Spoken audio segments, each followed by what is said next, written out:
caso analizaremos lo que es un experimento puro. Se dice que un experimento manipula variables dependientes para ver el efecto que causan en las variables independientes en una situación controlada. Un experimento se realiza con el propósito de analizar si una o más variables independientes causan efecto en una variable dependiente y cuál es el motivo por el que se afectan. En el experimento, la variable independiente es de mayor interés para el investigador, ya que esta es la variable que se hipotetiza y en el cual se analizarán los efectos que se producen en el efecto supuesto. El segundo requisito para que un experimento sea puro es la medición de la variable independiente sobre la variable dependiente, ya que en esta se podrá utilizar lo que es la medición confiable y validez. Validez es un grado en que un instrumento produce resultados consistentes y coherentes, y la confiabilidad se refiere a la consistencia de los resultados, es decir, que nuestros resultados sean repetitivos al igual que nuestros objetivos.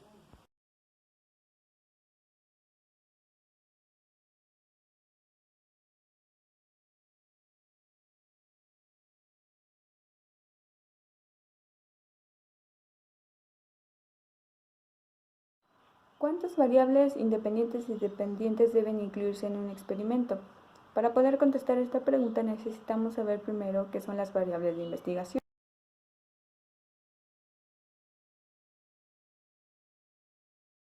Las variables de investigación son factores de cualquier experimento o investigación que pueden ser medidos y manipulados.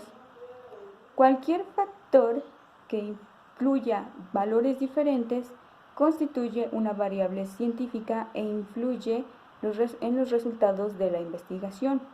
La mayoría de los experimentos incluyen factores cuantificables, ya que estos pueden ser medidos, como lo que son el tiempo y el peso. La clave para un diseño de experimentos es ver que las variables de investigación pueden afectar los resultados. Existen diferentes tipos de variables. Las que se utilizan más en el diseño de experimentos son las variables dependientes e independientes. Las variables dependientes son aquellas que muestran el resultado que se puede medir, mientras las variables independientes es el centro del experimento, son aquellas que se pueden manipular, como un caso causa-efecto. Las variables dependientes no son manipulables, solo se miden para ver las consecuencias que se tienen por el manejo o manipulación de las variables independientes. Por ejemplo, si diseñamos un experimento para saber qué tan rápido se enfría una taza de café, la variable independiente es el tiempo, ya que es manipulada, y la variable dependiente es la temperatura, que es la que se mide. Podemos decir que dependiendo de cuánto es espacio de enfriamiento se va a obtener. Los grados de manipulación de una variable independiente pueden ser de 2 grados, más de 2 grados, modalidades. De 2 grados se dan 2 grupos, exponiendo por la variable independiente y el otro no. Y luego se realiza una comparación. Más de 2 grupos, los grupos son evaluados bajo las mismas condiciones de distintos niveles y se brinda una mayor comprensión del problema. Por modalidades, los grupos se experimentan a diferentes modalidades y que implica una cantidad concreta. Cada modalidad implica menos un grupo.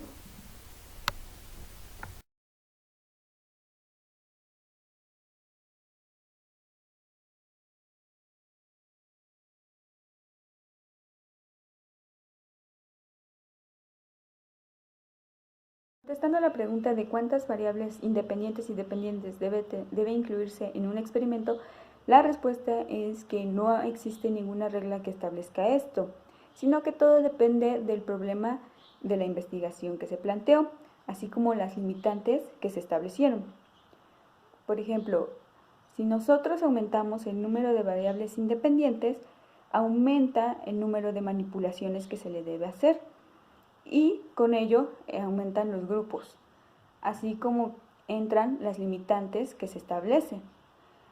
O podríamos también decidirlo en cada caso. Si se tiene un número diferente de variables independientes, se mide más de una variable dependiente. Y con ello vemos el efecto que tiene sobre las variables independientes. Al aumentar las variables independientes no van a aumentar los grupos, ya que estos se manipulan, pero sí aumenta el tamaño de la medición que se va a obtener.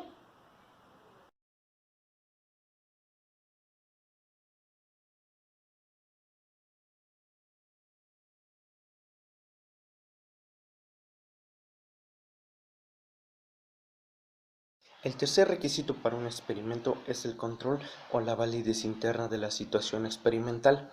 La validez interna es el grado de confianza que se tiene de que los resultados del experimento se interpreten de forma adecuada y sean válidos. El término control tiene diversas connotaciones, sin embargo el más aceptado y el más común es cuando en un experimento se tienen una o más variables independientes que hacen variar a la variable dependiente.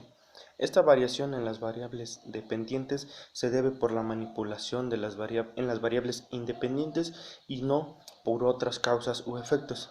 Si en el experimento se observa que una o más variables independientes no tienen algún efecto sobre la variable dependiente, se busca saber qué es lo que está ocurriendo entre la relación de variables dependientes e independientes. Cuando se tiene un control en el experimento, es posible saber la relación causal. Sin embargo, cuando no se logra el control, no se puede conocer dicha relación. Es decir, no se sabe si existe una correlación o si no existe alguna relación. Así, cuando se logra el control de un experimento, implica contener la influencia de otras variables extrañas a la variable independiente, para conocer si en realidad las variables independientes que nos interesan tienen o no efecto sobre las dependientes. ¿Cómo se logra el control y la validez interna? Para que se logre el control y la validez interna se debe cumplir con los siguientes dos puntos. El primero es tener varios grupos de comparación. El segundo es que los grupos deben de ser equivalentes en todo, excepto en las variables independientes. Es necesario que se tengan por lo menos dos grupos de comparación. Si nada más se cuenta con un grupo, va a ser muy difícil saber con certeza si influyen las fuentes de invalidación interna u otras causas ajenas sobre la variable independiente manipulada.